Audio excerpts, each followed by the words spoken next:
Our next speaker is Dave Gasser, and his last name is spelled G-A-S-S-E-R, not A-R, like Canzano had it, right? I've been called worse. Yeah. Okay, Mike. Dave is my mentor, to whom I owe my entire coaching career. I owe it to Dave. I was so very fortunate to learn as his assistant for 7 years. I came to know in the 80s, into the 90s, into the 2000s. I knew it well before everyone else did, that Dave Gasser is the greatest Oregon high school baseball coach in the history. Won state title at Madison in 1981 as a coach, 2 state titles at Lake Ridge in 99 and 01, 2 state titles at Astoria in 06 and 09. He's the all-time winningest high school baseball coach with 751 wins. Dave Gasser.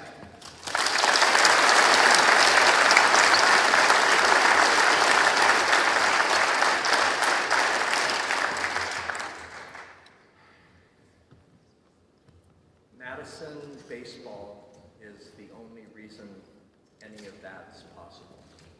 Just making sure that's very clear.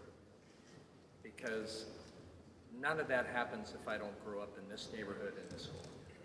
No way. No way. So let me tell you what Madison baseball meant to me and what I learned and what I tried to pass on. That we played, we coached, we supported our team, our school, our friends, our families, our neighborhoods, and it was our tradition. Me and all of this, my team, my teammates, my resume rhetoric had nothing to do with Madison. You could go play for somebody else, and then if you played us, you'd probably get your butt kicked. Wise, Lampard, Bushman, Chamberlain, Lay, Schaefer, Coach Bill Little. I'm one of those Little League guys staring at them with some of my best friends. And we wanted to be them. And then, doggone it, we were. 69, 70, the contractor's deal can't be explained other than the foundation was now laid by the time I was graduating. And that foundation was the desire to have a legacy at this school and to continue it. The foundation was built, and we knew that Madison baseball was bigger, much bigger than any one person. And the reason that my teammates played as hard as they did was we wanted to be a Madison baseball guy. We wanted to be like those guys that we watched. And what did that mean? It was worth doing the work. It was worth developing the skills, however long it took. It was essential that our teammates could trust us to do our job. And we were doing it for them and for our part in this community and the people we represented. We would play hard, always. Mentally, physically, always. There were no excuses. If we failed, go to work. My team is bigger than me, and if you couldn't accept that, you had to learn how to deal with it, because it wasn't going to change. These standards weren't going to change, but young men, by meeting the standards, were changed, and hopefully changed for the better. That was always the goal.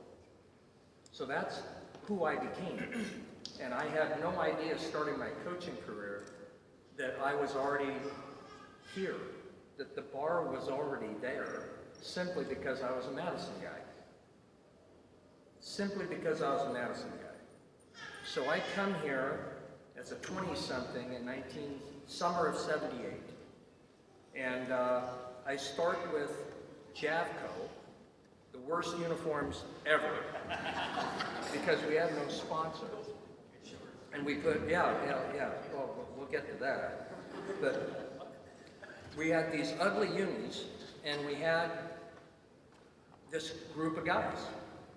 And those group of guys became my first ever varsity team after an entire group of seniors had graduated.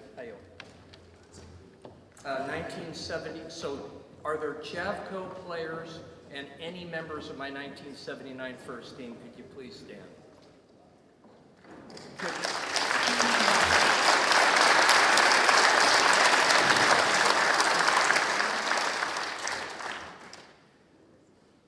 Area finals, a team far physically superior to us was lucky to beat us.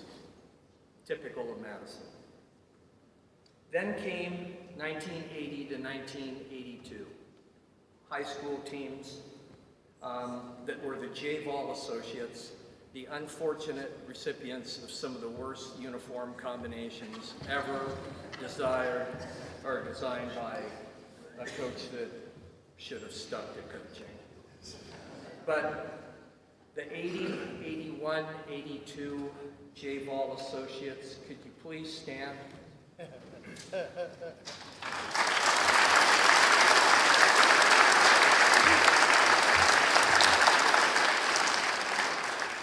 Those guys, in 80 we were probably better than 81. We lost in the semis because baseball is baseball. The next year, this is how good we were. A friend of mine, Ross Peterson, coached at Beaverton and McMinnville, bet at least 15 different people that Madison would win the state title in 81 and anybody betting against him could take the rest of the state. He made a lot of money, almost as much as Leo used to make on us betting on the contract. But we won it, 82, decimated by injuries. We still lost to the state championship team 3-2 in a game where Mitch Williams got lucky and beat us. That's how good we were. And then comes 83 to 86.